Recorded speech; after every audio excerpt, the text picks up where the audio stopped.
I still remember the exact moment my stomach dropped. It was supposed to be a simple Sunday dinner at my daughter Emily's house, but something felt wrong the second I walked in. She looked exhausted. My grandson Ethan barely spoke, and my son-in-law Jason, he was too calm, too polished. Later that evening, I stepped outside for air, and that's when I heard Jason's voice on the patio. Low, careful, calculated. I didn't mean to eavesdrop, but something in me said record this. When I listened back and heard him say, "She still doesn't suspect anything. Once the papers are signed, it's done," my blood ran cold. If you've ever had a gut feeling that something wasn't right in your own family, I want you to stay with me. And before we go further, let me know where you're watching from and what time it is where you are. I read every comment. Don't forget to like and subscribe if stories like this speak to you. Because what happened next changed everything I thought I knew about trust. I didn't sleep that night.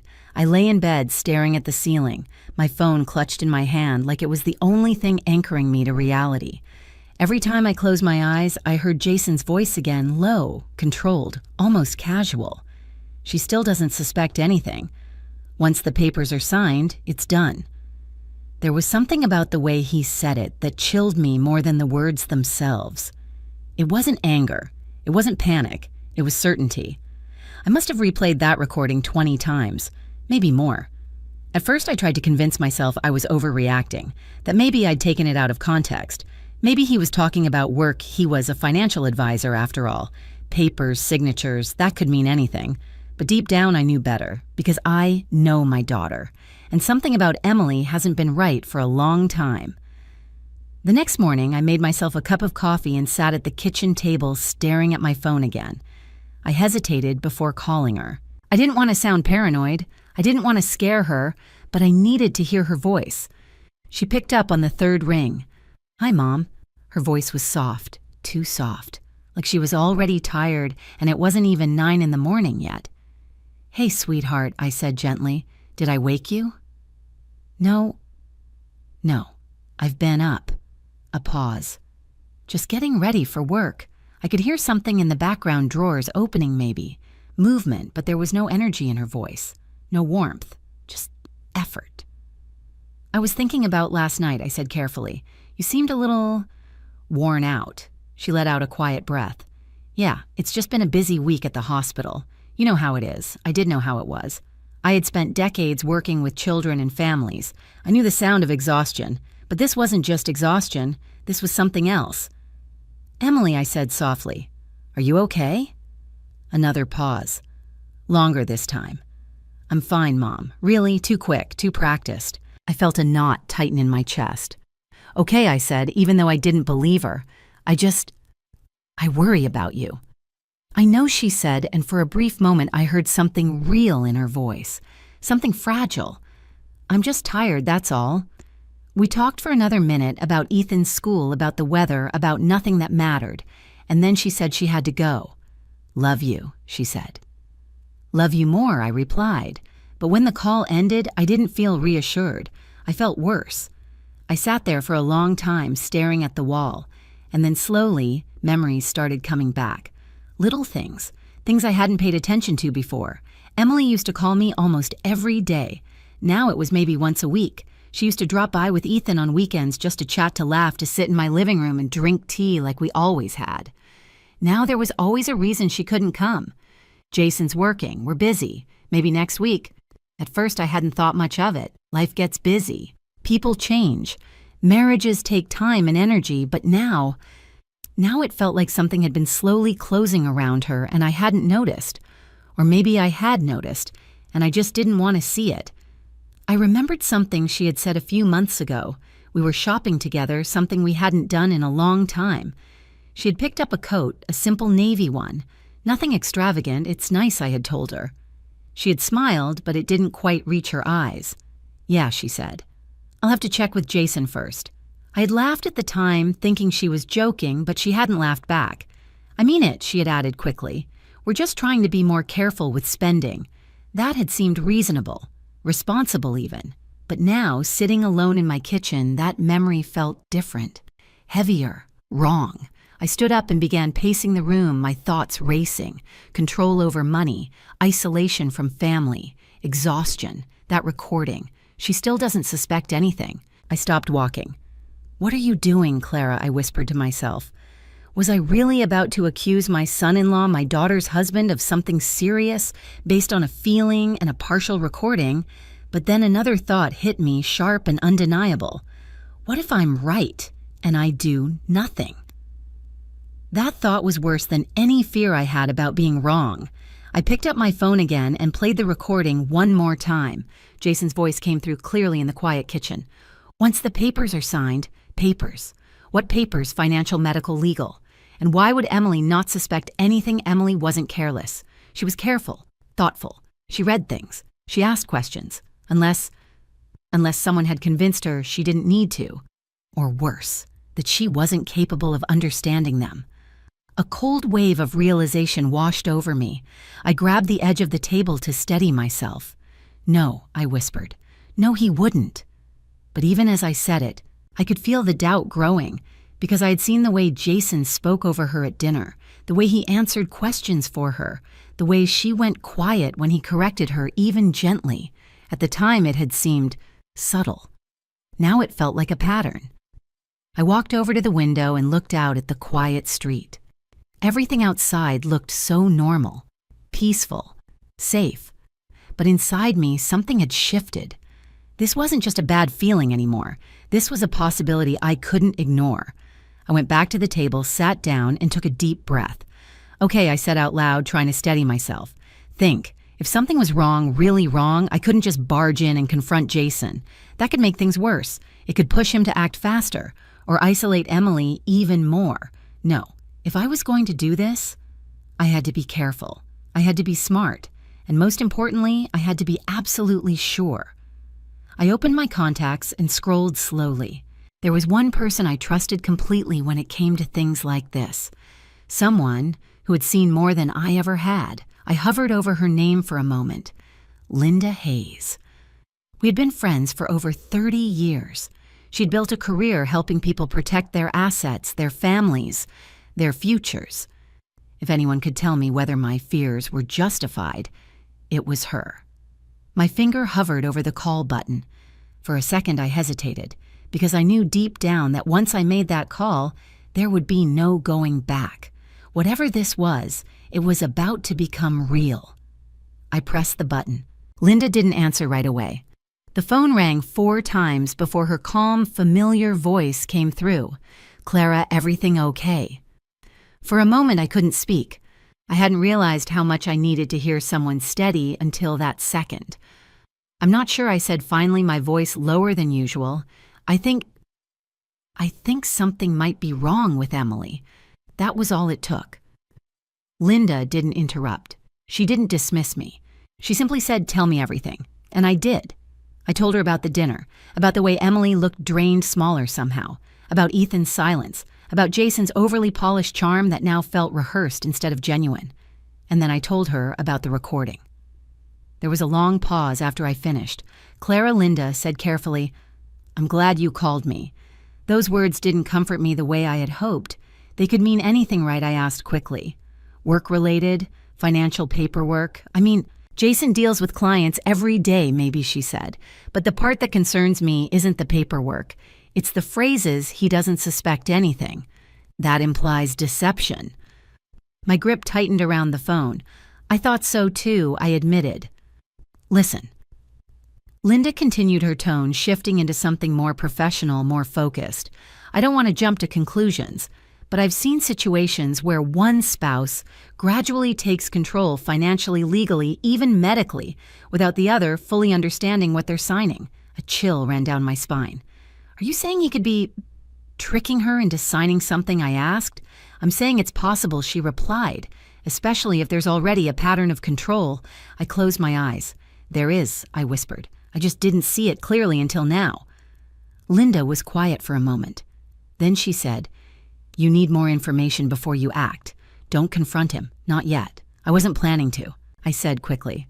"But I can't just sit here either." "No," she agreed. "You can't." We talked for another 10 minutes. She gave me practical advice Observe, document, don't escalate.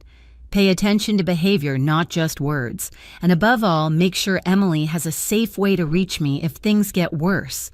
When we hung up, I felt, not better exactly, but clearer. This wasn't in my head, and that meant I had to move carefully. 2 days later, I found my reason to go back. I called Emily that morning and told her I had picked up a small gift for Ethan, just a book I thought he'd like, and asked if I could stop by after school. There was a pause before she answered. Sure, she said. Jason should be home too. Something about the way she said it made my chest tighten. I won't stay long, I assured her. That's okay, she replied quickly. It's fine. But it didn't sound fine. When I pulled into their driveway that afternoon, everything looked perfectly normal. The house was neat, the lawn freshly trimmed, curtains open just enough to let sunlight in, a picture-perfect home. I rang the doorbell. Jason opened it. Clara, he said, warmly, flashing that familiar polished smile. What a nice surprise. There it was again, that performance. Hi, Jason, I said, forcing a smile of my own. I was in the neighborhood. Of course you were, he replied smoothly, stepping aside. Come in. Emily was in the kitchen when I walked in. She turned when she heard my voice, and for a split second, something flickered across her face. Relief. Then it disappeared. Mom, she said, wiping her hands on a towel. You didn't have to bring anything. It's just a book, I said, gently holding it up, for Ethan. At the sound of his name, Ethan appeared from the hallway. Grandma. He said, his face lighting up more than I had seen in weeks. I knelt down and handed him the book. I thought you might like this one. He took it carefully, like it was something precious. Thank you, he said quietly. Why don't you go start your homework before dinner, Jason said casually from behind us. Ethan's shoulders tensed, almost imperceptibly. Okay, he murmured and disappeared back down the hall. I watched him go, a heavy feeling settling in my chest. We sat in the living room. Jason took the lead in the conversation immediately. So, Clara, how's retirement treating you? He asked. It's quieter, I said. I imagine he replied with a chuckle. Emily says you've been keeping busy, though. I glanced at Emily. She gave a small nod. Yeah, Mom's always doing something, but she didn't elaborate, didn't offer anything of her own. Jason leaned forward slightly. We've actually been talking a lot about the future lately. Financial planning, long-term stability, you know how important that is. There it was again. Money, planning, control. That's good, I said evenly, as long as you're both on the same page. Of course we are, Jason replied smoothly. I looked at Emily. Right, I asked gently. She hesitated, just for a second, then she nodded. Yes, of course, but her hands were clasped tightly in her lap.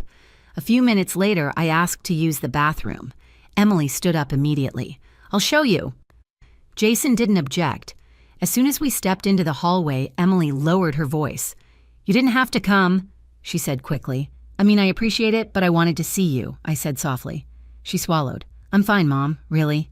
I reached out and touched her arm. You don't look fine. For a moment, her eyes met mine. And in that moment, I saw it. Fear.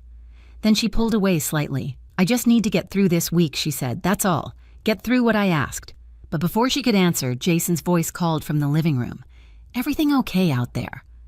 Emily straightened immediately. Yes, she called back, her voice suddenly brighter. Just showing Mom where the bathroom is. I didn't miss the shift, and neither did she. After I used the bathroom, I passed through the kitchen on my way back. That's when I saw it.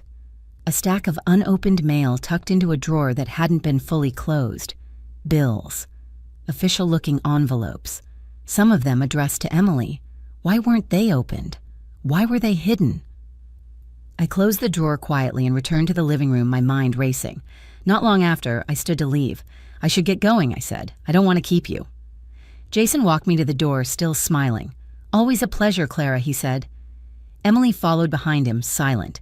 As I stepped outside, I heard quick footsteps behind me. Grandma. I turned. Ethan was standing there, clutching the book I had given him. I forgot to say thank you properly, he said. You already did, I said gently. He hesitated. Then quickly he stepped forward and hugged me. It was tight, urgent, and before he pulled away, I felt something slip into my hand, a folded piece of paper. I didn't react. I just squeezed his shoulder gently. I love you, I said. I love you too, he whispered. Then he turned and ran back inside. I didn't open the note until I was back in my car. My hands were shaking as I unfolded it. The handwriting was small, uneven, childlike. "Please don't leave Mom alone with Dad when he's mad."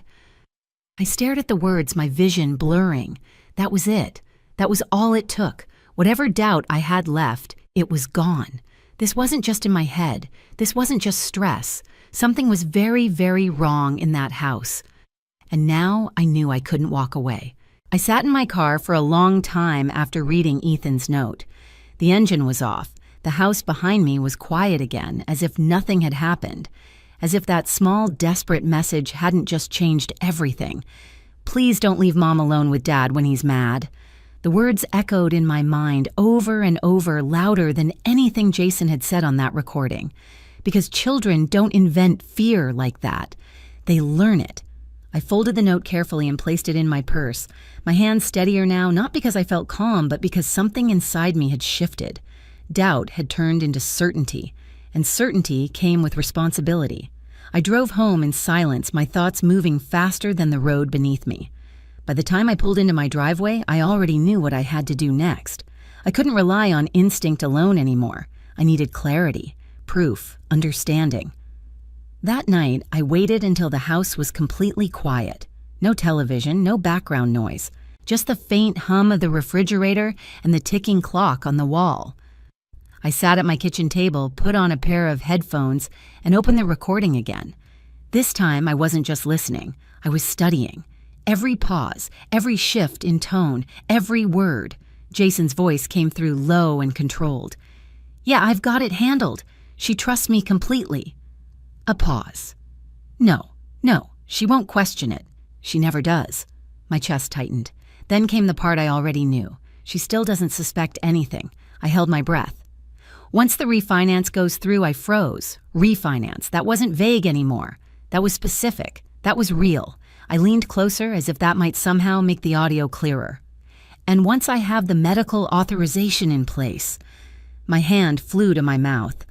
"Medical authorization. I can move fast, faster than she'll even understand what's happening." The recording crackled slightly as if the wind had shifted. "By the time anyone figures it out, it'll already be done." Silence. Then the faint sound of footsteps, and the recording ended. I pulled the headphones off slowly, my heart pounding so hard I could hear it in my ears. Medical authorization, refinance, move fast, done before anyone figures it out. I stood up abruptly, the chair scraping loudly against the floor. "No," I whispered. No. But there it was, clearer than ever. This wasn't about work. This wasn't about clients. This was about Emily, about my daughter. I began pacing the kitchen, my mind racing to catch up with what I had just heard.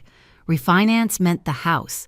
That meant money, debt, or leverage. But medical authorization, that was something else entirely. That meant control. The kind of control that allowed one person to make decisions for another. Decisions about treatment, about care, about capacity. My stomach turned. Why would Jason need that unless he was trying to prove that Emily couldn't make decisions for herself? The thought hit me like ice water. I stopped in the middle of the room. Dear God, I grabbed the back of the chair to steady myself. Could he really be trying to make her look unstable, to position himself as the one in charge? I thought back to what Emily had said months ago. I've just been so forgetful lately. At the time, I had brushed it off. Everyone gets tired, everyone forgets things. But now I wondered where that idea had come from. Had she really been forgetting things, or had someone been telling her she was? I felt a deep rising anger in my chest, slow, controlled, but undeniable. This wasn't just manipulation. This was something darker, something calculated. I turned and grabbed my phone again. There was only one person I trusted to confirm what I was beginning to understand. "Linda," she answered on the second ring. "Clara." I listened to it again, I said immediately, my voice tight. All of it, carefully. I heard her shift, as if sitting up straighter. "Tell me what you heard." "He mentioned a refinance," I said, "and medical authorization." There was a sharp intake of breath on the other end. "That's not good," she said quietly. "No, I agreed." "It's not." I began pacing again, the phone pressed tightly to my ear.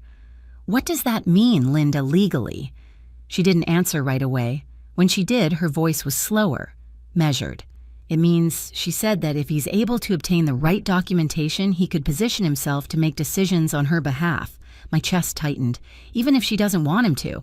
It depends on how it's structured, Linda replied. If she signs something willingly without fully understanding it, it can be very difficult to undo. I closed my eyes. He said she doesn't suspect anything. I heard you, Linda said gently, and that's the part that concerns me most. I swallowed hard. Could he make it look like she's not capable, I asked. Another pause. Yes, Linda said. In some cases, people create a paper trail. Small things at first, missed appointments, emotional distress, inconsistent decisions, enough to suggest instability if challenged. My legs felt weak. I sank into the chair. He's been telling her she's tired, I said slowly. Overwhelmed, forgetful. Linda didn't say anything. She didn't need to.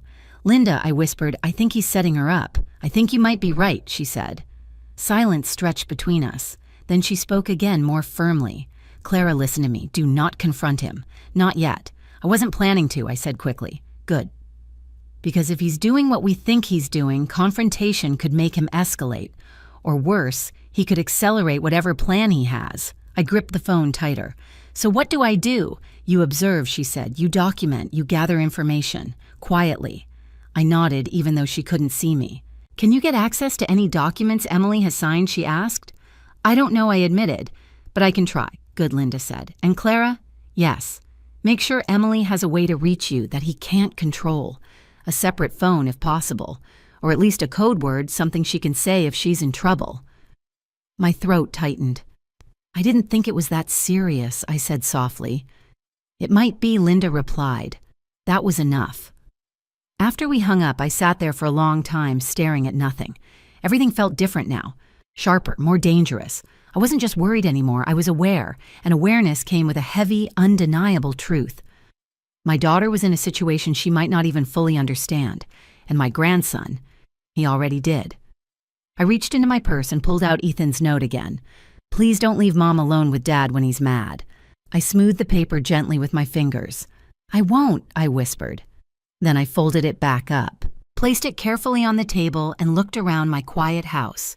For years, I had believed that the worst dangers came loudly through shouting, through visible harm, through obvious cruelty. But now I understood something I wished I had learned sooner.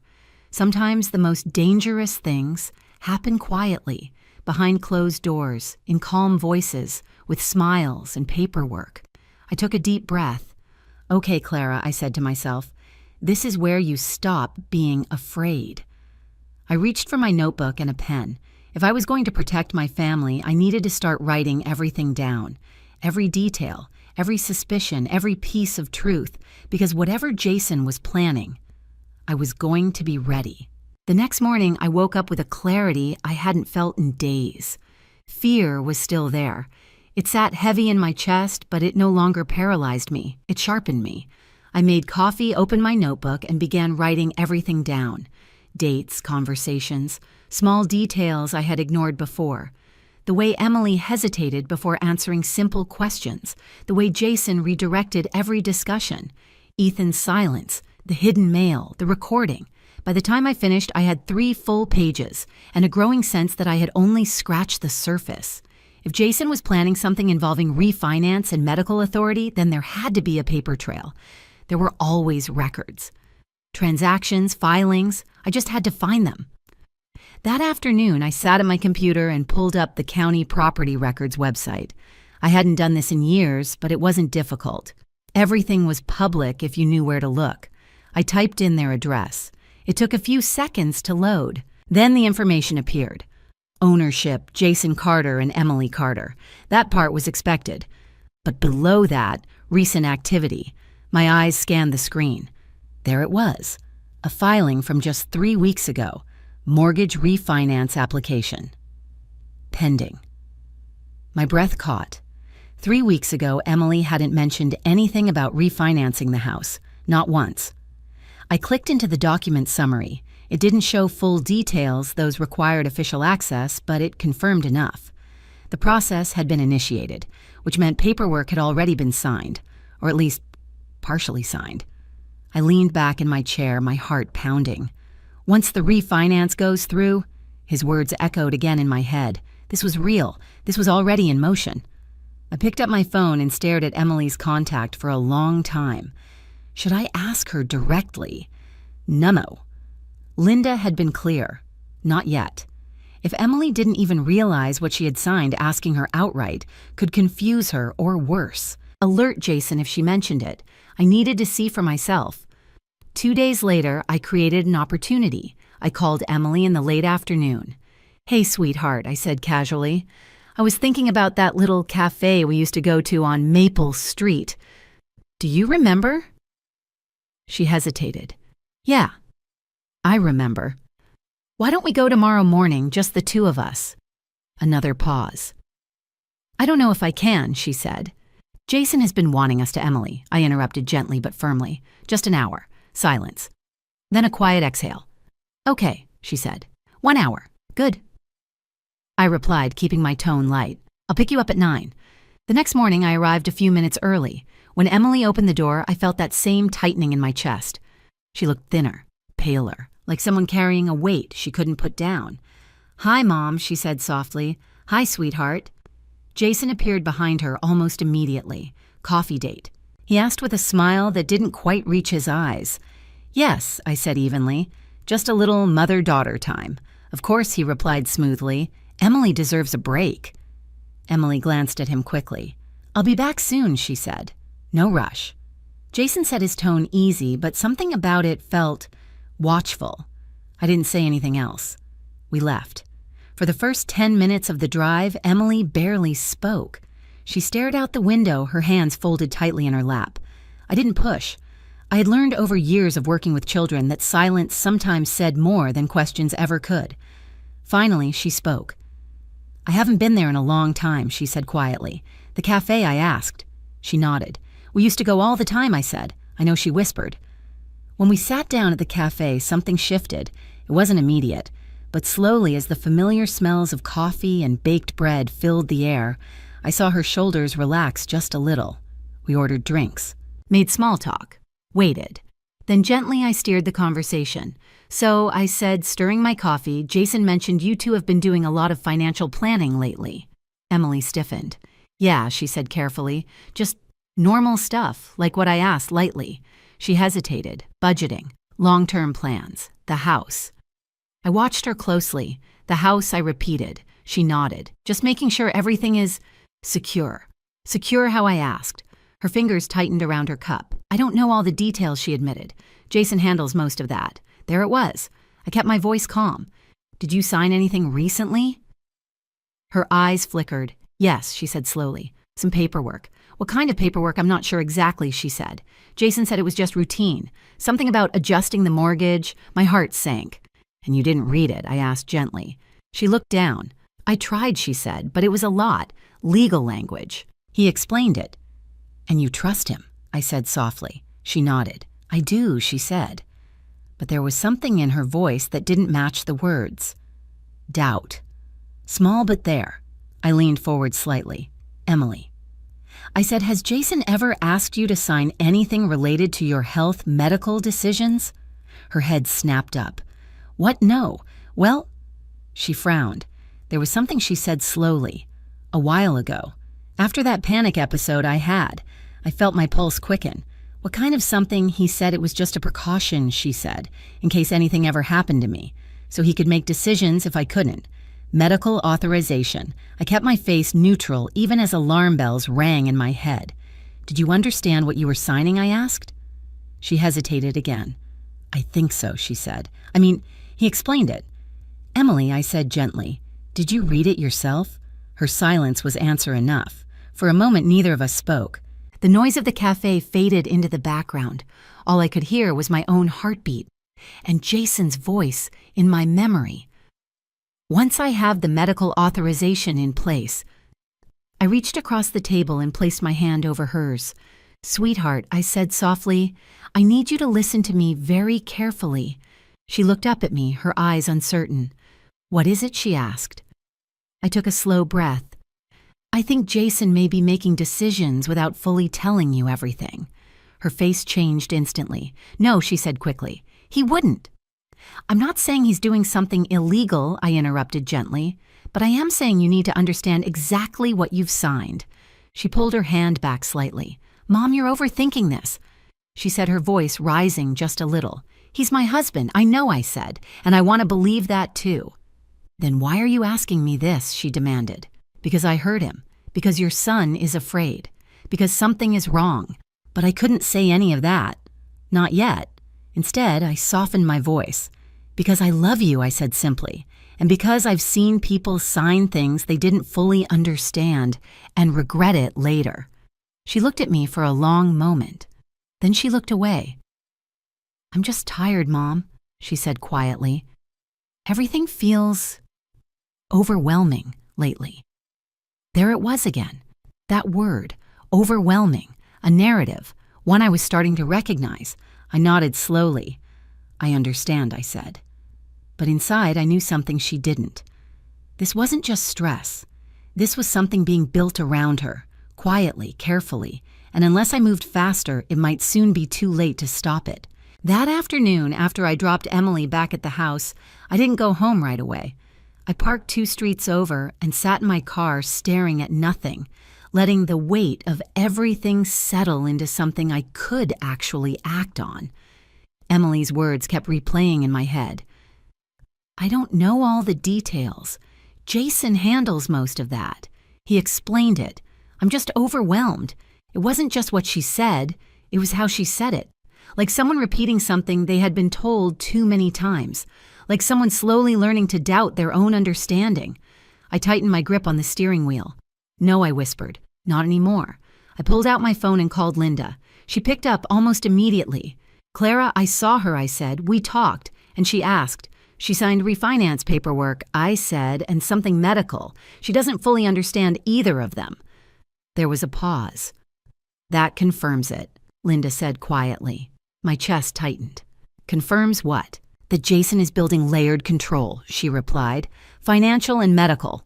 That's not accidental." I closed my eyes. "I was afraid you'd say that. Did she seem aware of anything?" Linda asked. "No," I said. "Not really. There's hesitation, doubt. But she still trusts him." "That's how it usually works," Linda said. "Control doesn't happen all at once. It's gradual. It feels normal while it's happening." I let out a slow breath. "What do we do now?" "We move carefully," she said. "And we bring in someone who can help you gather information without raising suspicion." I knew what she meant before she said it. "A private investigator," I said. "Yes," Linda replied. "Someone experienced, discreet." I hesitated. This was another line, another step deeper into something I couldn't undo. "Do you know someone?" I asked. "I do," she said. "Robert Mitchell, retired detective. I've worked with him before. He's careful and, more importantly, he understands cases like this, cases like this." The phrase sat heavy in my chest. "Okay," I said, "set it up." I met Rob Mitchell 2 days later. We chose a quiet diner on the edge of town, somewhere no one we knew would be likely to walk in. He was already there when I arrived, seated in a booth near the back. Mid-50s, solid build, calm eyes that seemed to take in everything without appearing to. "Mrs. Whitmore?" he asked as I approached. "Clara, please," I said. "Rob," he replied, offering a firm handshake. We sat down. No small talk, no wasted time. Linda had already briefed him, but he wanted to hear it from me. So I told him everything. The dinner, the recording, the refinance, the medical authorization, Ethan's note. When I finished, he leaned back slightly, his expression thoughtful. "You've done the right thing so far," he said. I blinked. "I have?" "Yes," he said. "You didn't confront him. You observed. You gathered initial information. That's exactly what you should have done." Relief flickered through me, but it was brief. "What do you think he's doing?" I asked. Rob didn't answer immediately. Instead, he folded his hands on the table. "I think he said slowly that your son-in-law is creating a system where your daughter becomes dependent on him financially, legally, and psychologically." My stomach tightened. "That sounds calculated," I said. "It is." He replied. I swallowed. "Why he met my eyes. Control is one reason," he said, "but usually there's something else driving it." "Like what money?" he said simply. I nodded. I checked the property records. "The house is being refinanced." "That's a piece of it," Rob said. "I'll look into his financial background. Debts, liabilities, anything that might explain urgency. Urgency. I can move fast. What about the medical authorization, I asked. That concerns me more, he said. Why? Because financial control can be challenged, he explained. But if he can establish that she's not capable of making decisions, at least temporarily, that gives him leverage.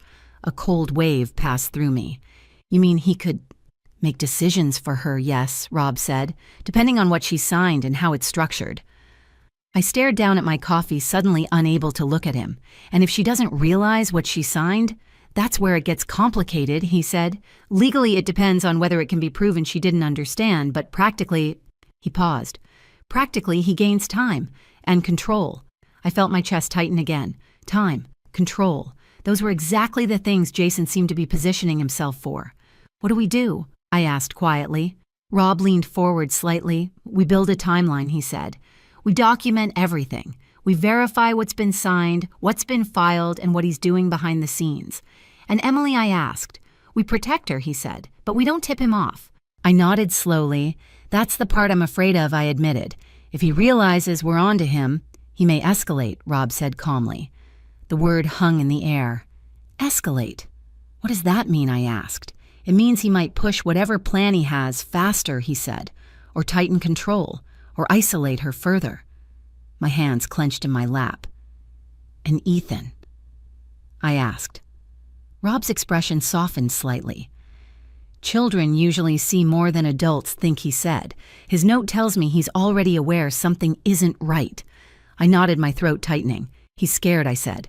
Yes, Rob replied, and that's why we need to move carefully but steadily. We spent the next hour mapping out a plan. Rob would begin a background check on Jason financial records, professional history, any signs of instability or hidden debt. Linda would prepare legal contingencies, ways to protect Emily if we needed to act quickly. And me, I would keep doing what I had already started, observing, listening, staying close to Emily without raising suspicion. Before we left, Rob said something that stayed with me. Clara, he said, his tone serious, but steady people like your son-in-law rely on one thing above all else. What's that? I asked. Time, he said. They count on no one noticing until it's too late. I nodded slowly. Well, I said he's already lost that advantage. A faint, almost approving smile crossed Rob's face. Good, he said. That night I sat at my kitchen table again, my notebook open in front of me. But this time I wasn't just writing down fears. I was building something, a record, a defense, a way to fight back. I wrote down everything Rob had said, everything Linda had advised, every detail from the past few days. And then, at the top of a new page, I wrote one sentence: protect Emily and Ethan, no matter what. I stared at those words for a long moment. Then I underlined them, because now more than ever, I understood something I hadn't fully grasped before. This wasn't just about uncovering the truth. This was about stopping something before it reached its final step. And whatever Jason was planning, I had a feeling he wasn't finished yet. Not even close. 3 days passed without anything unusual. And somehow, that made everything feel worse. Because when you're waiting for something dangerous to happen, silence doesn't feel like peace. It feels like pressure building behind a locked door. I kept in touch with Emily, but lightly. Short messages, casual check-ins, nothing that would raise suspicion. How was your shift? Did Ethan enjoy the book thinking of you? Her replies were always polite, warm even, but never open, never real. And Jason was always somewhere in the background. I could feel it. On the 4th day, I decided to take a risk, a small one. I called Emily in the late morning. Hey, sweetheart, I said, keeping my tone gentle. Are you working today? No, she said. I'm off. Good. I replied. I was thinking about stopping by just for a bit. There was a pause. Then she said quietly, Jason's at the office. My heart skipped. Then I'll be there in 20 minutes, I said. When I arrived, she opened the door quickly, almost like she had been waiting behind it. Hi, she said, stepping aside to let me in. Hi, honey. The house felt different, still neat, still quiet, but lighter somehow, like the air itself wasn't being watched. We sat in the kitchen. No television, no forced conversation, just the soft hum of the refrigerator and the sound of two people who didn't know where to begin. I decided not to circle around it this time. Emily, I said gently, I need to talk to you about something important. She stiffened immediately. What is it? She asked. I took a slow breath. I heard something the other night, I said, at dinner. Her eyes flickered. What do you mean? I stepped outside. I continued, and I heard Jason on the phone. Her expression changed. Not confusion, not disbelief, fear. I didn't mean to listen, I said quickly, but something about the way he was speaking, it didn't feel right. She swallowed hard. What did he say? She asked, her voice barely above a whisper. I chose my words carefully. I didn't hear everything I said, but I heard enough to know he was talking about paperwork, signatures, and that you didn't suspect anything. The color drained from her face. For a moment she didn't move, didn't breathe, then she looked down at her hands. I knew it, she whispered. My heart tightened. You knew what I asked gently. That something wasn't right, she said. I couldn't explain it. She pressed her fingers to her temples like she was trying to hold her thoughts together. He's been asking me to sign things for months, she continued. At first it was normal, insurance updates, account changes. But lately, she shook her head. It's been constant. I leaned forward slightly. Did you question it? I asked. I tried, she said, but every time I did, he'd explain it so calmly, so confidently, like I was the one making it complicated, that familiar phrase again, turning doubt inward, making her question herself. What about the medical forms? I asked softly. Her head snapped up. How do you know about that? I heard him mention it, I said. She stared at me for a long moment. Then her shoulders slumped. I signed something, she admitted. After I had that panic attack a few months ago. I nodded, encouraging her to continue. He said it was just a precaution, she said, in case something like that happened again, so he could help make decisions. Did you read it? I asked. She hesitated. I tried, she said, but I didn't understand all of it, and he kept saying it was standard, that everyone does it. I felt a quiet anger rise in my chest, but I kept my voice steady.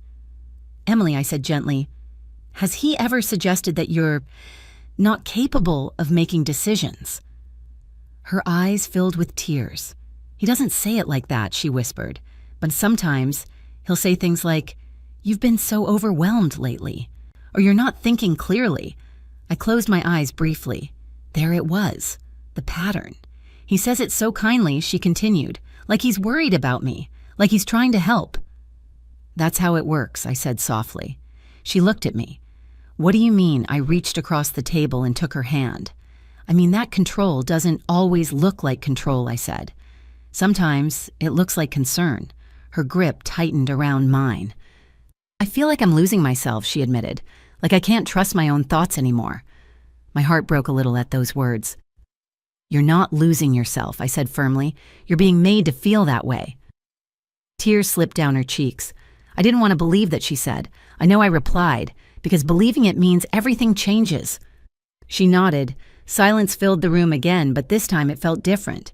Not empty, heavy, real. After a moment she spoke again. There's something else, she said. I looked at her. What is it? She hesitated, then stood up and walked over to a drawer in the kitchen, the same drawer I had noticed before. She opened it slowly. Inside was a stack of documents. I started keeping copies, she said quietly, just in case. A flicker of hope stirred inside me. That was smart, I said. She handed me a few pages. I scanned them quickly. Mortgage paperwork, refinance agreements, and something else. Legal language, dense, carefully worded. My stomach tightened. This is serious, I said. I thought so, she whispered. Does he know you have these? I asked. She shook her head. No, good, I said. Keep it that way. She nodded, then she looked at me, her expression fragile but determined. What do I do, Mom? That question simple, terrifying. I took a deep breath. You don't confront him, I said. Not yet. Her shoulders tensed. Why not? Because we need to understand exactly what he's done, I explained. And we need to be prepared before he realizes you're pulling away. She swallowed. Prepared for what? I hesitated. Because the truth was heavy. Prepared to protect yourself, I said. And Ethan. At the mention of his name, her expression shifted. Stronger. More focused. He's scared, she said quietly. I know, I replied.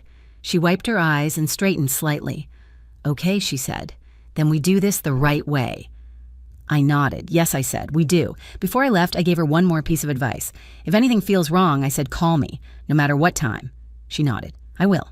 And Emily, I added, if he ever pushes you to sign something again, don't. She hesitated. What do I tell him? I met her eyes. Tell him you want time to read it. She nodded slowly. Okay. As I walked to the door, I felt something I hadn't felt since this began. Not relief, but progress. For the first time, Emily wasn't in the dark anymore. And that meant Jason had just lost something important. Control. He just didn't know it yet. The moment I stepped out of the house, I didn't let myself relax. Because if there was one thing I had learned in the past week, it was this. Danger doesn't disappear just because you finally see it. Sometimes that's when it becomes more dangerous. I got into my car and locked the doors, my hands gripping the steering wheel for a second longer than necessary. I took a slow breath, steadying myself. Emily knew now, not everything but enough, and that changed the entire situation. Because Jason's control had depended on one thing above all else, her not questioning him. Now she would. And men like Jason, they noticed that. I drove straight home and called Linda as soon as I walked through the door. She knows I said without preamble. There was a pause. How much, Linda asked. Enough to be scared, I said. Enough to start questioning him. That's good, she replied. But it also means we need to move faster. I nodded, even though she couldn't see me. She has copies of some documents, I added. Refinance papers, legal forms. I didn't have time to go through everything. Bring them to me, Linda said immediately. As soon as you can. I need to review exactly what he's had her sign. I will, I said. But Linda, there's something else. Go on. He's been telling her she's overwhelmed, that she's not thinking clearly. Linda exhaled slowly. That's consistent, she said. He's shaping a narrative. If he ever needs to justify taking control, he already has the groundwork. My stomach tightened. He's been doing this for months, I said. Yes, she replied, and that means he's invested in the outcome. I closed my eyes. Which means he won't just walk away, I whispered. No, Linda said quietly. He won't. That night I couldn't stop thinking about Emily's face when she said it. I feel like I'm losing myself. That wasn't just fear. That was erosion. The slow, invisible kind that happens when someone chips away at your confidence piece by piece until you don't trust your own judgment anymore. And that realization brought something else with it. Anger, not loud, not explosive, but deep, controlled, the kind that doesn't burn out quickly, the kind that fuels action. The next morning, I met Emily again. This time she came to my house, alone. When I opened the door, I could see the difference immediately. She was still tired, still fragile, but there was something new in her eyes. Awareness. Hi, she said softly. Hi, sweetheart, I replied, pulling her into a hug. She held on longer than usual, like she needed it, like she hadn't realized how much. We sat at the kitchen table and she placed a folder in front of me. I brought everything I could find, she said. I opened it carefully. Inside were copies of documents, some neatly organized, others folded hastily. Mortgage paperwork, bank statements, forms with dense legal language, and then there it was, a document labeled Durable Medical Power of Attorney. My breath caught. Emily, I said quietly. I signed that, she said, 2 months ago. I scanned the page. Jason's name was listed clearly. Primary decision maker, in the event of incapacity. The words blurred for a second as a wave of anger washed over me. Did you understand this when you signed it? I asked. She shook her head slowly. He said it was just in case, she whispered, that it was responsible. I forced myself to stay calm. Did anyone else explain it to you, a lawyer, a doctor? No, she said, that was enough. I set the document down carefully and looked at her. Emily, this gives him significant authority, I said. If he can convince someone that you're not capable of making decisions even temporarily, he can step in. Her face went pale. But I am capable, she said quickly. I know that, I said gently, but this isn't about truth. It's about perception and paperwork. She stared at the document, her hands trembling slightly. I didn't know, she whispered. I know, I said. That's how these things work. We spent the next hour going through everything, line by line, page by page. Some of it was harmless, routine, but other parts weren't.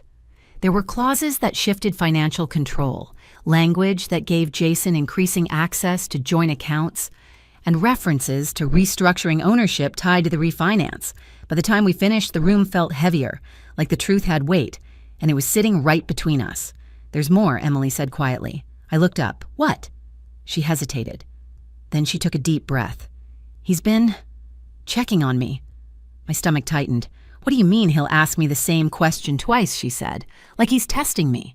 And if I don't answer exactly the same way, he'll say things like, 'See, you're not remembering clearly.'" A cold chill ran through me. And at first, she continued, "I thought maybe he was right. Maybe I was forgetting things." I shook my head. "No," I said firmly. "He's creating doubt, on purpose." She nodded slowly. "I see that now," she said, "but it didn't feel that way before." "Of course it didn't," I said gently, "because he didn't want it to." She leaned back in her chair, her expression distant. "There were other things too," she said. "He didn't want me seeing certain friends anymore, said they were a bad influence, that they stress me out. Isolation, another piece of the pattern, and money," I asked. She let out a small, bitter laugh. "I have to explain every purchase," she said, "even groceries sometimes."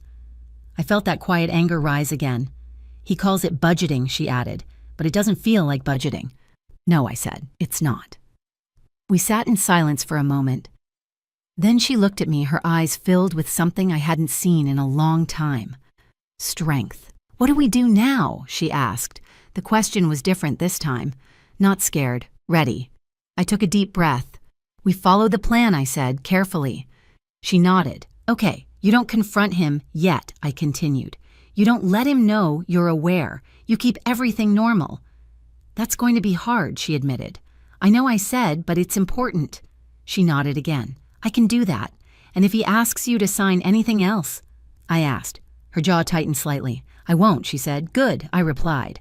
Before she left, I walked her to the door. She paused, her hand on the handle. "Mom," she said, "yes. What if he realizes?" she asked. "What if he knows something's changed? I met her eyes. Then you call me," I said immediately. She nodded. "I will.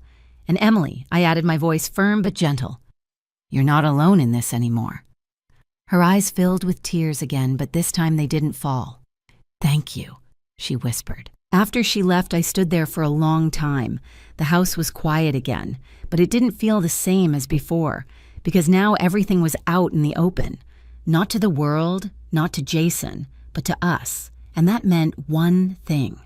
The balance had shifted. Slightly, but enough. Because for the first time since this began, Emily wasn't questioning herself anymore. She was questioning him. And that was something Jason would not be able to control for long. The next update came from Rob. It was early evening when my phone rang, and the moment I saw his name, something in my chest tightened. I stepped outside onto the back porch before answering, instinctively wanting privacy. "Clara," he said, his voice steady as always. "I have something." I didn't sit down. "What did you find?" I asked. A brief pause. "Your son-in-law isn't as financially stable as he appears," Rob said. I closed my eyes. I suspected that. "It's worse than that," he continued. "He's carrying significant personal debt, not just credit cards, private loans, short-term borrowing, some high-interest accounts." My grip on the phone tightened. "How much enough to put him under serious pressure?" Rob said. "And from what I can tell, he's been moving money around to keep it from showing." My stomach dropped. Moving money. How shifting between accounts, delaying payments, using new credit to cover old debt, Rob explained. "It's a pattern of someone trying to stay ahead of collapse." Collapse. That word echoed in my mind. "And the refinance?" I asked. "That fits," he said. "If he can access equity from the house that gives him immediate cash flow." "At Emily's expense?" I said quietly. "Yes," Rob replied. I turned and leaned against the porch railing, staring out into the fading light. "And the medical authorization?" I asked. "That's the part that concerns me most," he said. My chest tightened. Why? Because financial desperation alone doesn't explain that Rob said. That suggests he's preparing for resistance. A chill ran down my spine. "Resistance," I repeated. "If Emily starts questioning things, he said he may need a way to override her or discredit her." I felt the world tilt slightly beneath me. "You think he would actually try to make her look unstable?" "I think he's already laying the groundwork," Rob replied. I swallowed hard. "He's been doing that," I said. "Telling her she's overwhelmed, forgetful, testing her memory. That's consistent, Rob said. It creates a narrative, one he can use if needed. I pressed my free hand against my chest, trying to steady my breathing. And there's more, he added. My stomach tightened further. What? He's been making inquiries, Rob said, quiet ones, about what long-term care facilities, temporary evaluation programs, mental health assessments. For a moment I couldn't speak. The air felt thinner. He wouldn't, I whispered. He might, Rob said calmly, especially if he feels like he's losing control. I shook my head, even though he couldn't see me. No, I said, no, he wouldn't go that far. But even as I said it, I remembered Ethan's note. Please don't leave Mom alone with Dad when he's mad. And suddenly nothing felt impossible anymore. After I hung up, I stood there for a long time, staring into the dark. Everything had just shifted again. This wasn't just about manipulation, or control, or even money. This was about escalation. Jason wasn't just planning something. He was preparing for what would happen if his plan was challenged.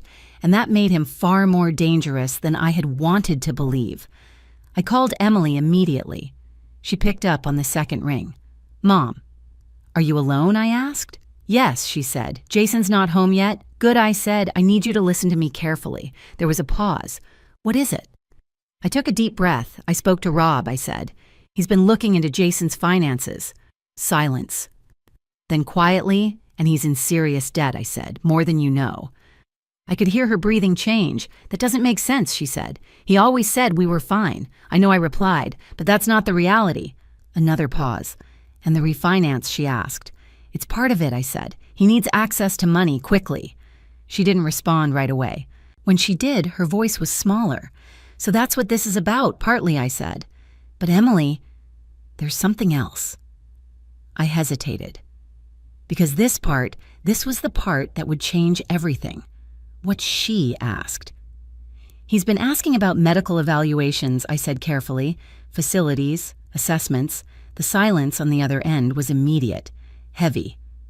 What do you mean, she asked finally. I mean, I said slowly, that if he convinces someone you're not stable temporarily or otherwise, he could use that to gain control. Her breath caught. No, she said. No, he wouldn't do that. I closed my eyes. I hope you're right, I said softly. But we can't ignore the possibility. I'm not unstable, she said quickly. I had one panic attack months ago, just one. I know that, I said. But this isn't about truth. It's about what he can make look believable. Her voice trembled. He's been asking me the same questions over and over, she said. Like he's testing me. I know, I said gently. And sometimes, she continued, he'll say things like, you don't remember saying that even when I'm sure I didn't. Gaslighting, deliberate, calculated. Emily, I said, my voice firm now. You need to understand something. What? This is not random, I said. This is a pattern, and it's leading somewhere. I could hear her breathing unevenly. So what do I do? She asked. I took a deep breath. You stay calm, I said. You don't confront him.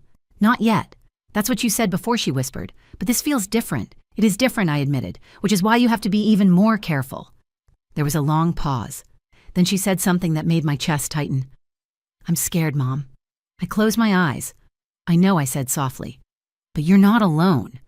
We talked for another 20 minutes about small things that were actually big things, where she kept her documents, who she could trust, what she should do if Jason pushed her to sign something again.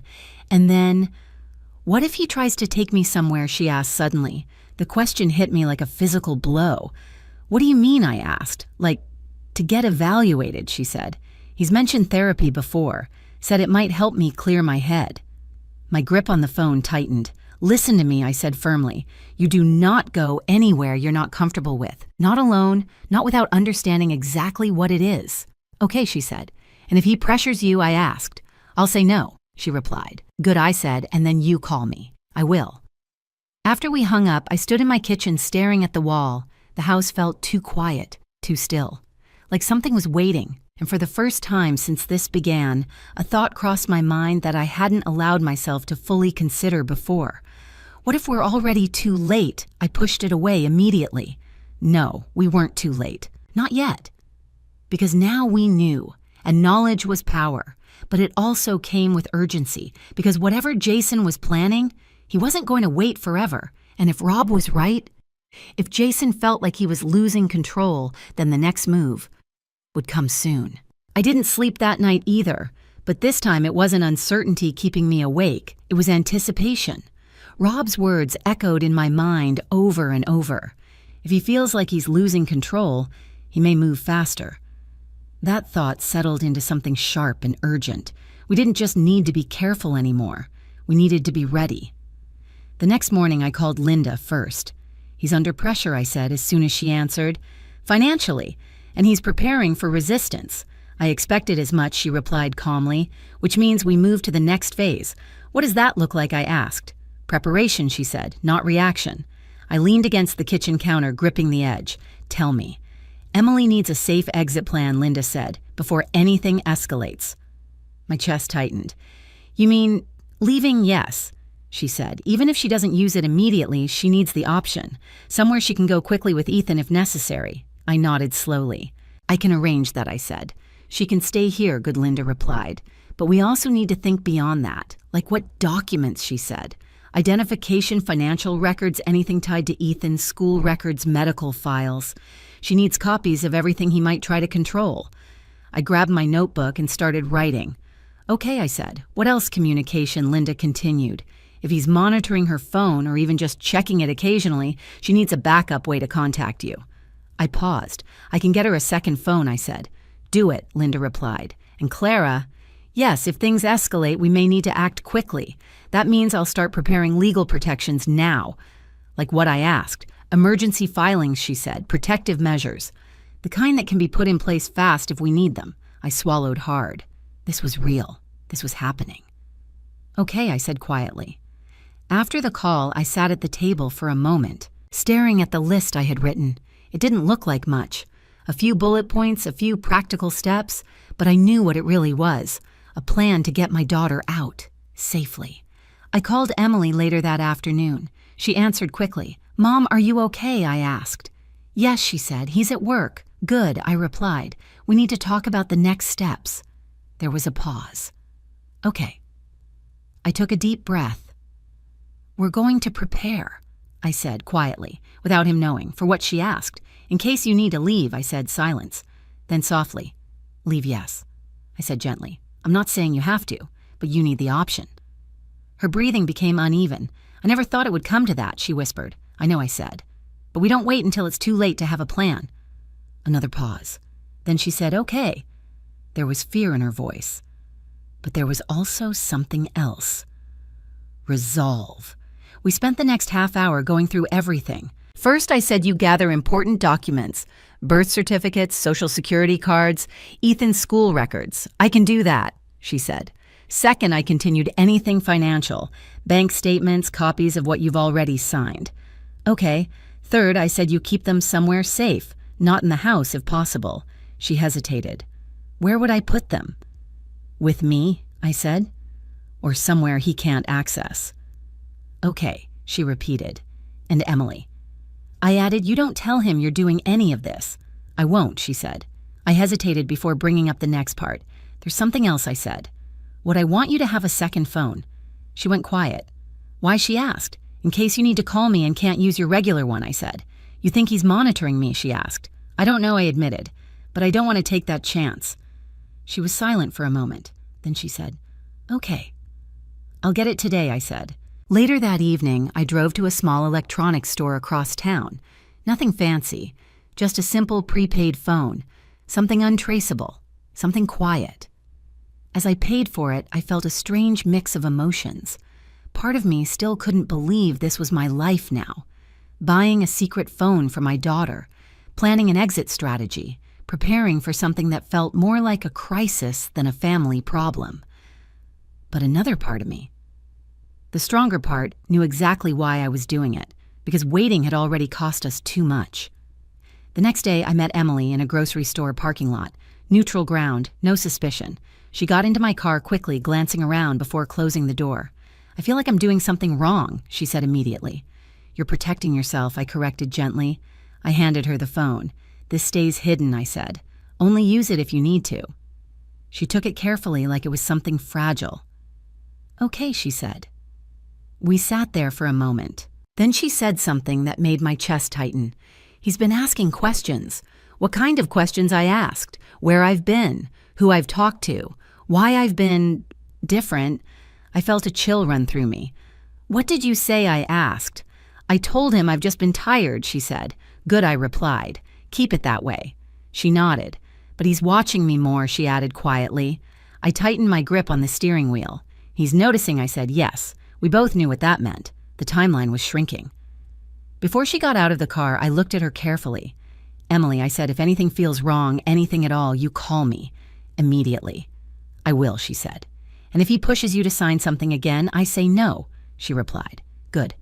She reached for the door, then paused. "Mom." "Yes." What if he doesn't take no for an answer? The question hung in the air between us. Heavy, real. I met her eyes. "Then we move," I said. She swallowed. "Okay." That night, I sat in my living room staring at the quiet space around me. Everything was ready. The documents, the phone, the plan. All we were waiting for now was Jason's next move, and deep down, I knew something I couldn't ignore. It was coming, soon, because men like him don't let control slip away quietly. They fight for it, and when they do, that's when everything becomes dangerous. The call came just after 6:30 in the evening.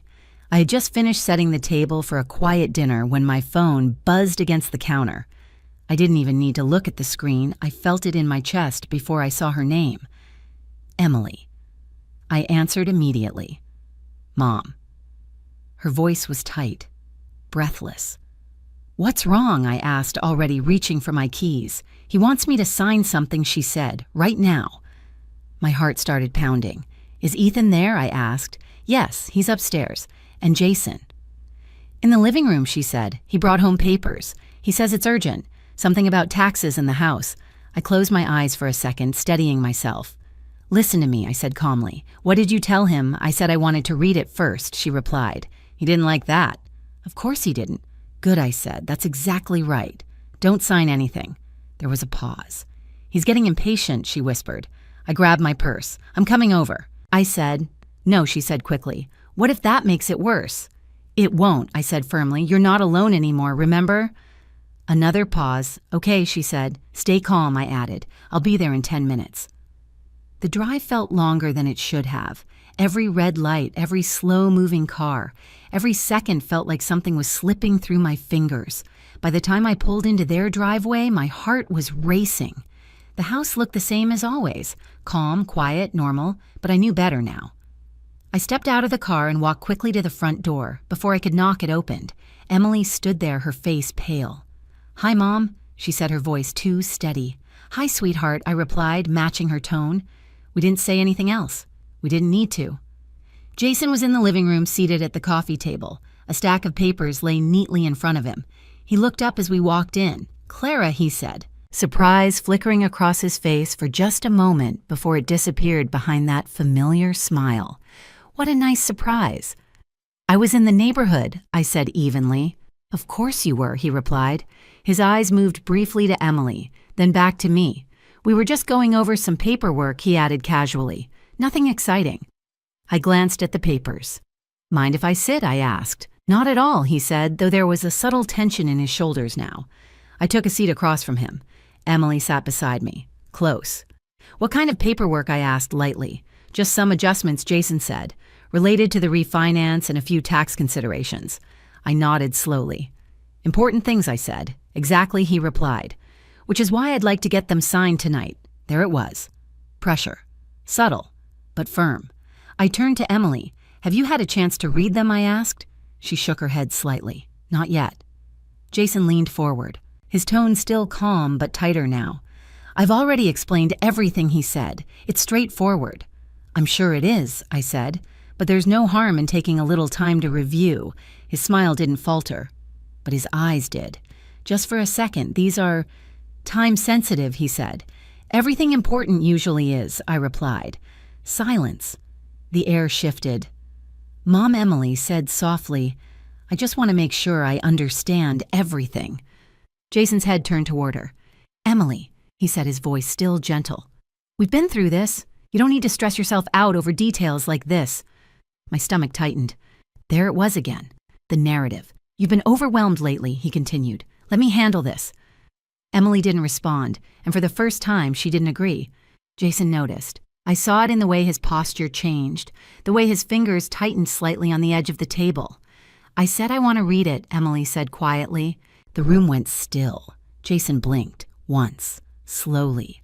"Of course," he said after a moment, "if that's what you need." But something in his tone had shifted. The warmth was thinner now, more controlled. Upstairs, I heard a faint sound. Footsteps. Ethan. He was listening. Jason stood up suddenly. "Why don't I get us something to drink?" he said. "Water is fine," I replied. "Of course," he said, and walked into the kitchen. The moment he was out of the room, Emily leaned toward me. "He's angry," she whispered. "I know," I said. "I can feel it," she added. "So can I?" I replied. "Did I make it worse?" she asked. "No," I said firmly. "You did exactly what you needed to do." She nodded, but her hands were shaking. Jason returned a moment later, carrying 3 glasses. He set them down carefully, too carefully. "Here we go," he said. "Thank you," I replied.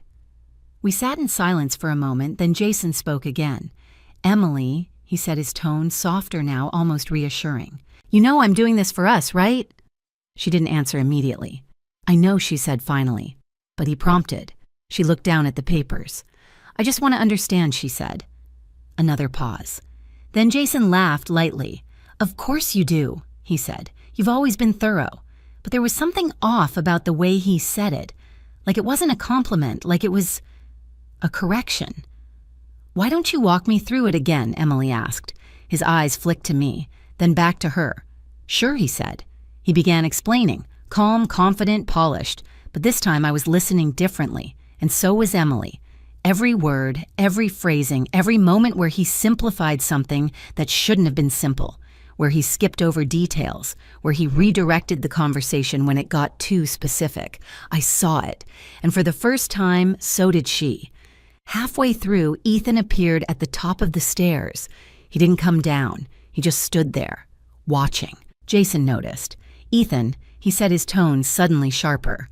"Go finish your homework." Ethan hesitated, then disappeared back upstairs, but not before his eyes met Emily's. Fear, clear, undeniable. Jason turned back to us. "Where were we?" he asked smoothly. But the moment had shifted. The control wasn't as clean anymore. There were cracks now, small, but visible. "I think I'd like to look this over tonight," Emily said. Jason's expression didn't change, but something in the room did. "I'd prefer to get it done now," he said. "I'm not comfortable signing it yet," she replied. Silence. Longer this time. He looked at her, really looked at her, as if trying to understand what had changed, and for a split second I saw it. Not anger, not yet, but calculation. "Okay," he said finally. "Too easily, take your time," but I knew that tone. That calm. That was not acceptance. That was adjustment. We stayed for another 10 minutes. Small talk, surface level, nothing real. Then I stood. "I should get going," I said. Emily stood with me. "I'll walk you out," she said. Jason didn't stop us, but his eyes followed us to the door. Outside, the air felt colder, sharper. Emily turned to me. "That was bad, wasn't it?" she whispered.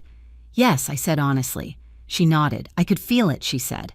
I placed my hands on her shoulders. "Listen to me," I said. "You did exactly what you needed to do." She swallowed. "But he knows something's different now," she said. "Yes," I replied. Her voice dropped even lower. "What happens next?" I looked at her, and for the first time, I didn't soften the truth. "He's going to push harder," I said. She closed her eyes briefly. "Okay," she whispered. "And when he does," I added, "we'll be ready." She nodded. But as I walked back to my car, I couldn't shake the feeling in my chest, because I knew something she didn't fully understand yet. Tonight wasn't the end of anything. It was the beginning of the moment Jason realized he was losing control. And people like him don't let that happen quietly. I barely made it home before my phone buzzed again. "Emily." This time I answered before it even finished ringing. "Mom," her voice was low, urgent. "I'm here," I said. "What happened?" There was a pause, like she was checking her surroundings. "He changed," she whispered. "The moment you left." My chest tightened. How I asked. "He didn't yell," she said quickly. "That's what scared me. He just got quiet." I closed my eyes. That was worse. "What did he say?" I asked. He asked me why I suddenly needed to read things carefully, she said. He kept looking at me like he was trying to figure something out. Did you say anything about me, I asked. No, she said. I told him I've just been stressed, that I want to feel more in control. Good, I said. That was the right answer. There was a pause. Then she added, he didn't believe me. Of course he didn't. Men like Jason didn't miss shifts like that, not after months of control. Where is he now, I asked. In the office, she said. He closed the door. Are you safe, I asked. Yes, she replied, but it doesn't feel normal. I took a deep breath. Listen to me, I said. This is exactly what we expected. He's adjusting. Adjusting to what she asked. To losing control, I said, silence. Then very quietly, what do we do now? I didn't hesitate. We move forward, I said. The next morning, Linda came to my house. She didn't waste time with pleasantries. We sat at the kitchen table with Emily's documents spread out in front of us. She read everything carefully, slowly, methodically. I watched her face for any reaction, but Linda was good at what she did. She didn't react emotionally. She analyzed. After nearly 40 minutes, she set the papers down. Well, I asked. She folded her hands. He's been very thorough, she said. That wasn't what I wanted to hear. In what way, I asked. In creating a structure that benefits him, she replied. I felt my chest tighten. Explain. The refinance shifts access to equity, she said. The account adjustments increases control over shared finances. And the medical authorization? She paused.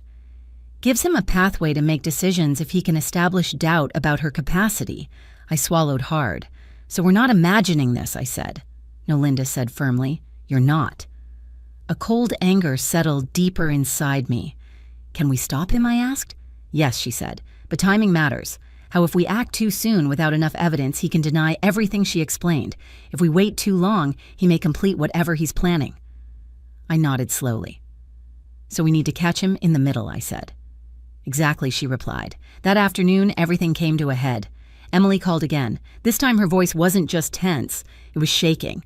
Mommy's doing it again, she said. My heart started pounding. What now?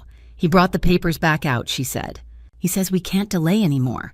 Are you alone, I asked. No, she said. He's right here. I grabbed my keys. Put me on speaker, I said. There was a brief shuffle. Then I heard Jason's voice. Clara, he said smoothly. What a coincidence. Jason, I replied evenly. Emily said you had some paperwork to go over. Yes, he said. Time-sensitive documents. I was just explaining them. I'd like to hear that explanation, I said. There was a pause. Then he laughed lightly. Of course, he said. Though I'm not sure why that's necessary. Because I asked, I replied. Silence. The tone had shifted. I think we can handle this privately, Jason said finally. I replied. Another pause. Longer this time. Then Emily's voice cut in. I want her here, she said. My chest tightened. That was the first time she had said something like that, out loud, in front of him. Jason didn't respond immediately. When he did, his voice was still calm, but there was an edge now. Emily, he said, this is a simple process. You're making it more complicated than it needs to be. I don't understand it, she said. I've explained it, he replied. Not in a way that makes sense to me, she said. Silence. And then the mask cracked. Just a little. You've been very forgetful lately, Jason said quietly. My stomach turned. There it was, right in the open. I'm not forgetful, Emily said. Her voice trembled, but she didn't back down. You had a panic episode not that long ago, he continued. You said yourself you've been overwhelmed. That doesn't mean I can't understand paperwork, she said. I could hear the shift now. The tension building. This is exactly what I'm talking about, Jason said. You're getting emotional instead of focusing on facts. My grip tightened on the phone. Jason? I said sharply, that's enough. He went quiet. Then he laughed again, but this time there was no warmth in it. Clara, he said, I think you're overstepping. I think you're pushing her, I replied. And I think he said slowly that Emily needs support, not interference. There it was. The line. Clear, calculated. He wasn't just talking to me anymore. He was setting a narrative. Right there. In real time. Support doesn't mean control, I said, and concern doesn't mean manipulation. He shot back. Silence. Heavy, electric. Then Emily spoke. I'm not signing anything today, she said. The words landed like a stone. Firm, final. Jason didn't respond right away. When he did, his voice had changed. Completely. Cold. "Emily," he said, "you don't understand what you're risking." "I understand enough," she replied. "No," he said, "you don't." I could hear something in his tone now that hadn't been there before. Not just control, not just calculation, something darker. "You're making a mistake," he continued, "and when this creates problems later, don't say I didn't warn you." "I'm willing to take that risk," she said. Another silence. "Then you've always been like this," he said quietly. "Emotional, reactive, difficult when things matter most." Emily didn't respond, but I could hear her breathing, shallow, fast. "Jason." I said, my voice steady but firm. "Stop." He ignored me. "I've tried to help you," he said to her. "I've tried to protect you, but you make it impossible." Something inside me snapped. "Protect her," I said sharply, "by pushing her to sign things she doesn't understand." Another silence.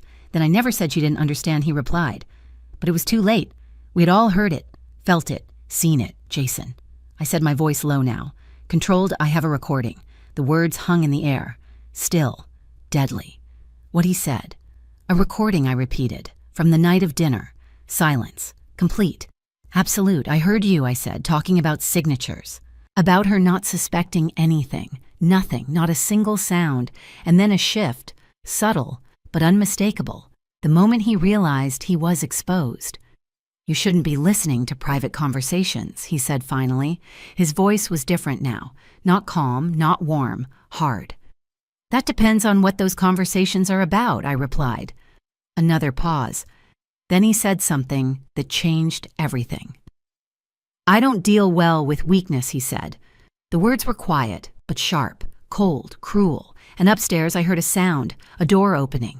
Ethan, he had heard it. That was the moment everything broke. The illusion, the control, the careful mask he had worn for years, gone.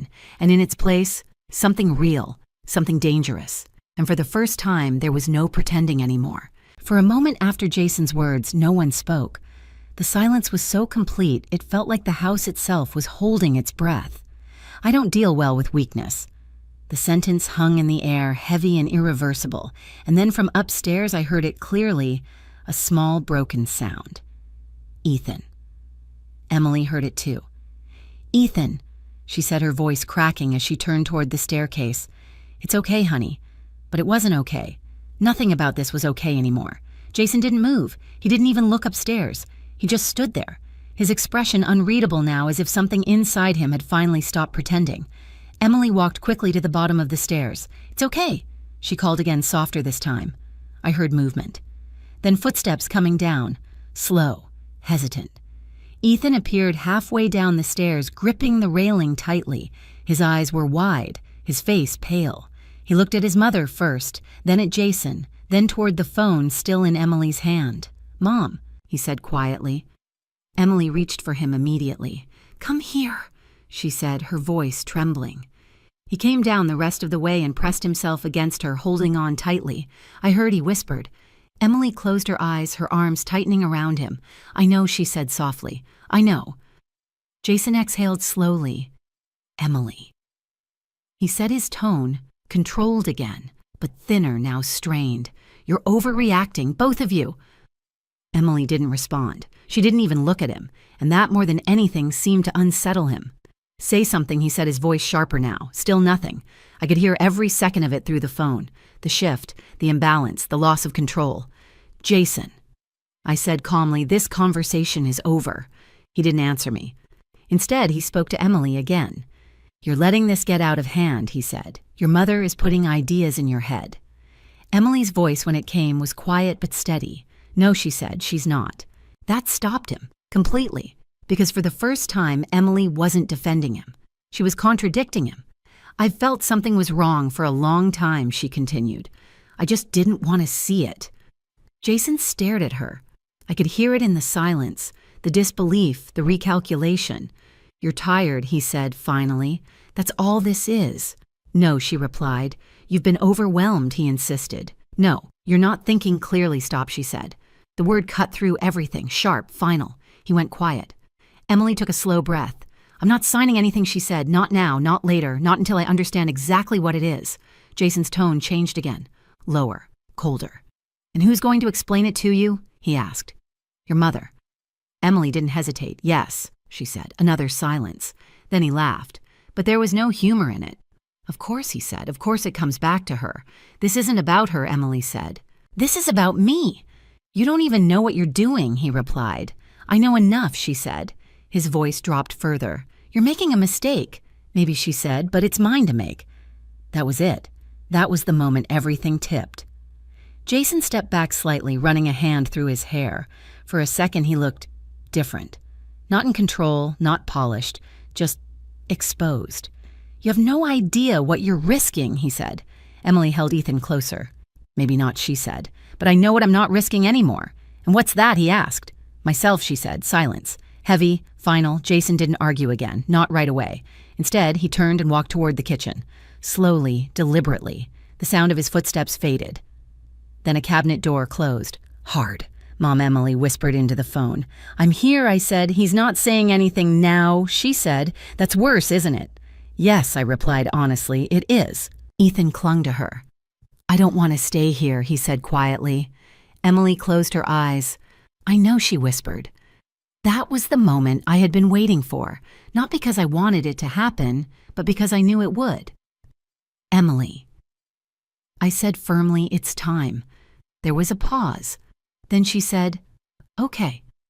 Everything moved quickly after that, faster than I expected, faster than I was ready for, but there was no other way.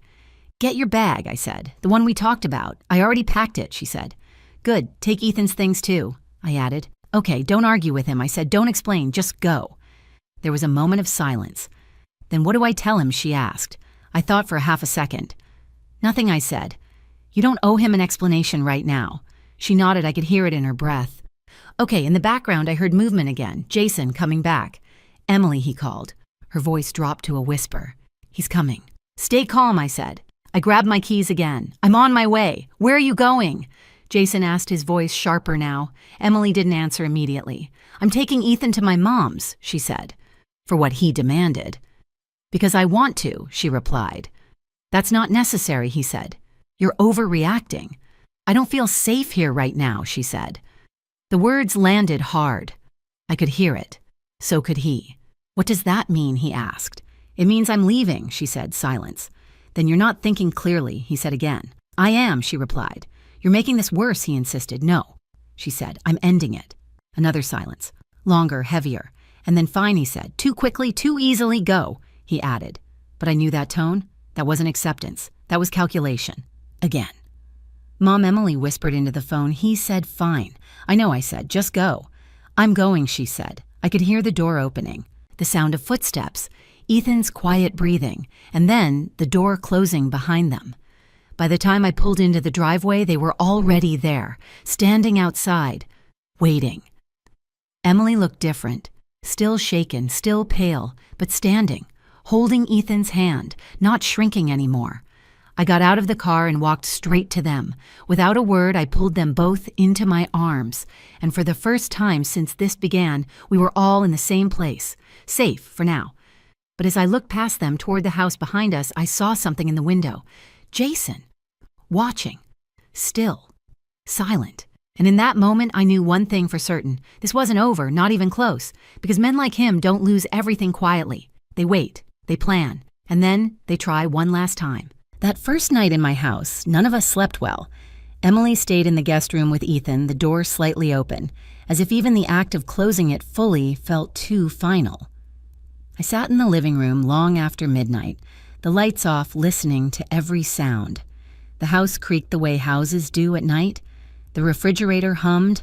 A car passed outside, once its headlights sweeping briefly across the walls. And every time a shadow moved, my heart jumped, because even though we were physically safe emotionally, we were still inside that house. Still, waiting for something to happen. At around 2:00 a.m., I heard soft footsteps. Emily. She appeared at the edge of the hallway, wrapped in a blanket. Mom, she whispered. I'm here, I said quietly. She walked into the living room and sat beside me. For a moment, we didn't speak. Then she said, I keep thinking I hear him. I reached for her hand. You're safe here, I said gently. She nodded, but I could tell she was still listening for something that wasn't there. I didn't think it would feel like this, she said after a moment. Like what I asked. Like I just stepped out of something, but it's still holding on to me, she said. I squeezed her hand. That's normal, I said. It takes time. She leaned her head against my shoulder. I almost stayed, she whispered. I closed my eyes briefly. I know, I said. I kept thinking maybe I was overreacting, she continued, that maybe he was right. You weren't, I said firmly. I see that now, she said. But it took hearing him, really hearing him to understand. That moment, those words. I don't deal well with weakness. They had broken something open, and once something like that is seen clearly, it can't be unseen. The next morning, reality settled in. This wasn't just about leaving. It was about what came next. Legal steps, practical steps, rebuilding. Linda arrived at 9:00 a.m. sharp. She carried a folder and a calm, focused energy that immediately steadied the room. Good morning, she said, gently setting her things down. Thank you for coming, Emily said. Of course, Linda replied. Let's sit. We gathered around the kitchen table. Ethan stayed close, quieter than usual, but calmer than the night before. Linda began without hesitation. First, she said, you did the right thing by leaving. Emily nodded. Second, we move quickly now, Linda continued, before he has time to reshape the situation. My chest tightened slightly. What do you mean, Emily asked. It means we establish boundaries legally, Linda said. We protect your access to finances, your parental rights, and your personal safety. Emily took a slow breath. Okay, we'll start with documentation, Linda said. Everything you brought, copies of signed papers, financial records, those will help establish a pattern. Emily glanced at me.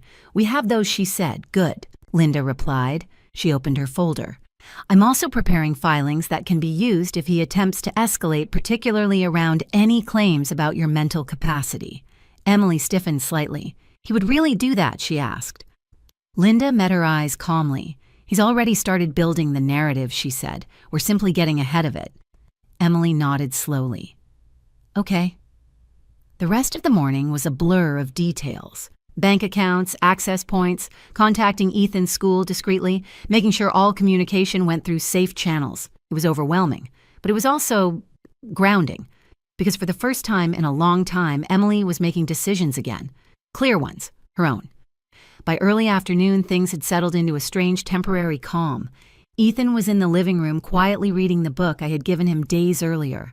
Emily sat across from me at the table, her shoulders less tense than they had been in weeks. And for a brief moment, it felt like we could breathe, until my phone rang. Unknown number. I knew who it was before I answered. Hello, Clara. Jason, his voice was calm, too calm. I was wondering when you'd call, I said. A brief pause.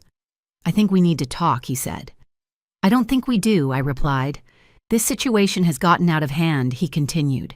Emily left without any real explanation. She left because she felt unsafe, I said. Silence. Then a soft exhale. That's not true, he said. It is to her, I replied. Another pause. Then he said something that confirmed everything. You've been influencing her, he said. There it was, the shift. From control to blame. I've been supporting her. I said, you've been interfering. He corrected. No, I said calmly. I've been listening. Silence again. Then she's not thinking clearly, he said. I felt that familiar anger rise, but I kept my voice steady. That's not your decision to make. I said. It is if she's not capable of making it herself, he replied. The words landed exactly as I expected. Cold, calculated, prepared.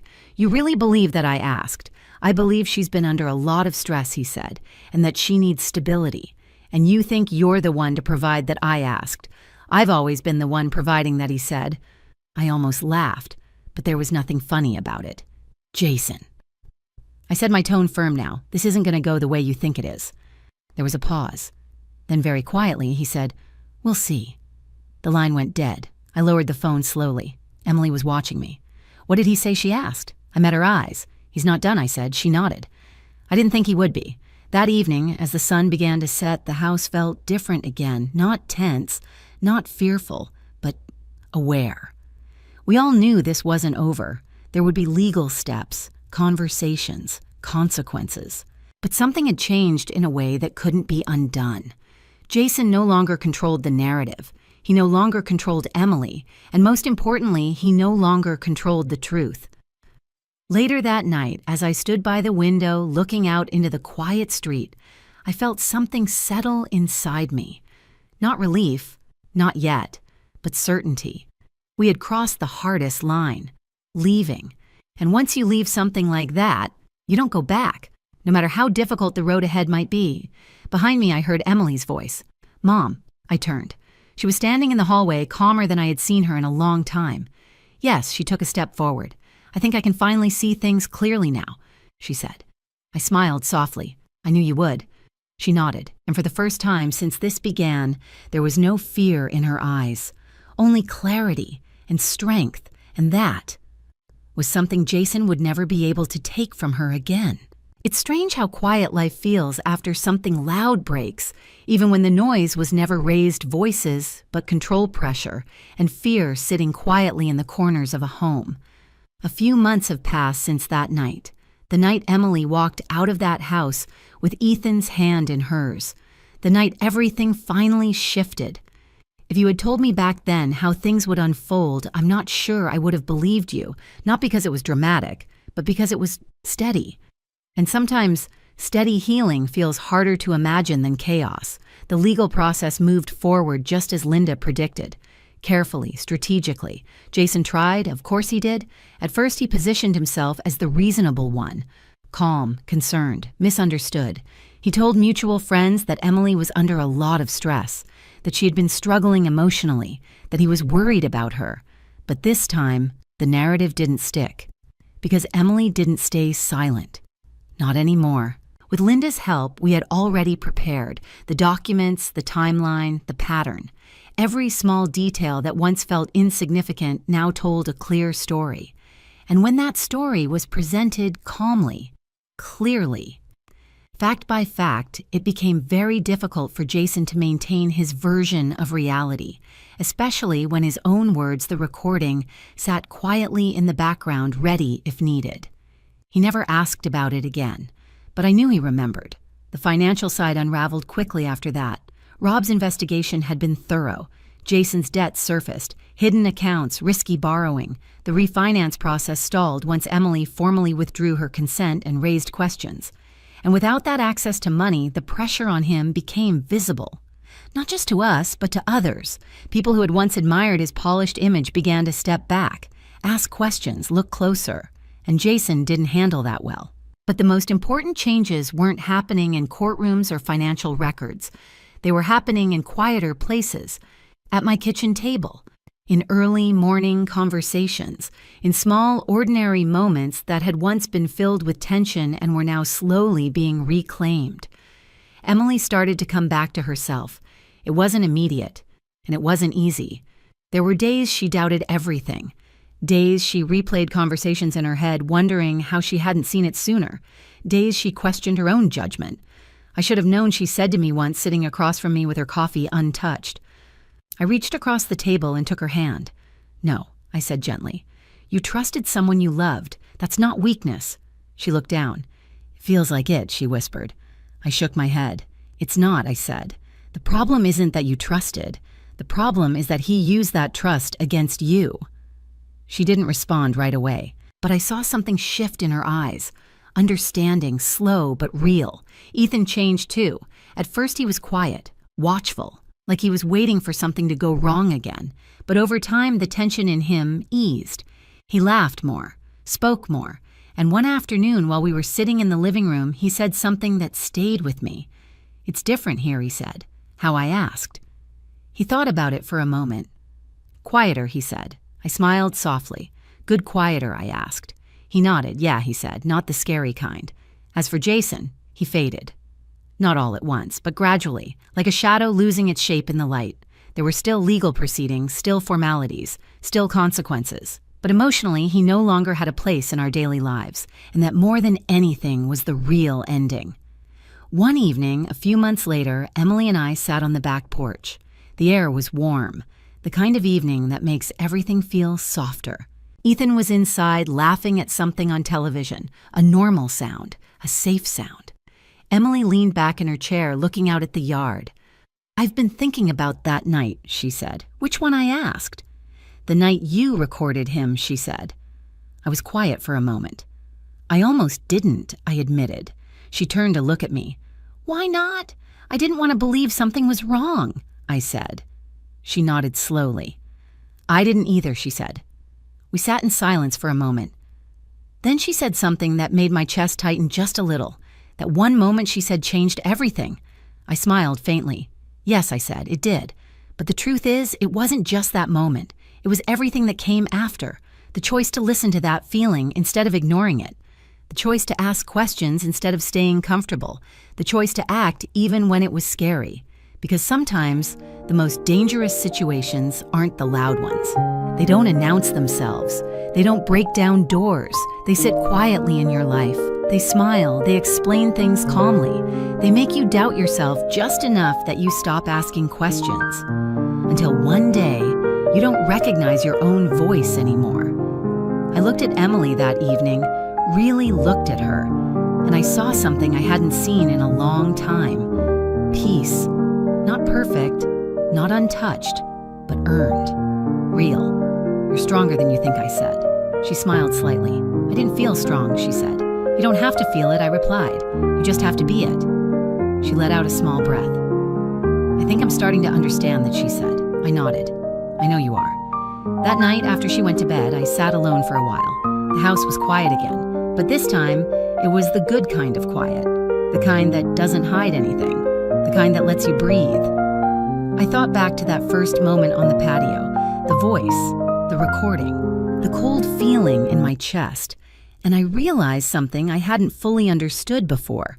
That moment wasn't about catching someone doing something wrong. It was about finally listening to something I had been ignoring.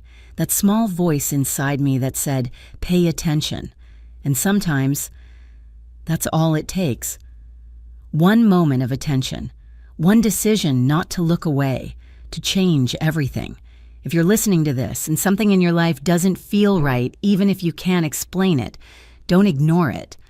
Ask questions. Pay attention. Trust yourself. Because the truth doesn't always arrive loudly. Sometimes it whispers, and the people who listen are the ones who find their way out. Sometimes the most dangerous situations aren't the ones that leave visible scars.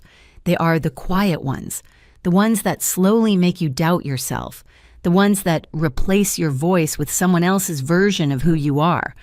What this experience taught me is something I wish more people understood sooner. Control doesn't always look like control. Manipulation doesn't always sound cruel. And danger doesn't always feel urgent until it is.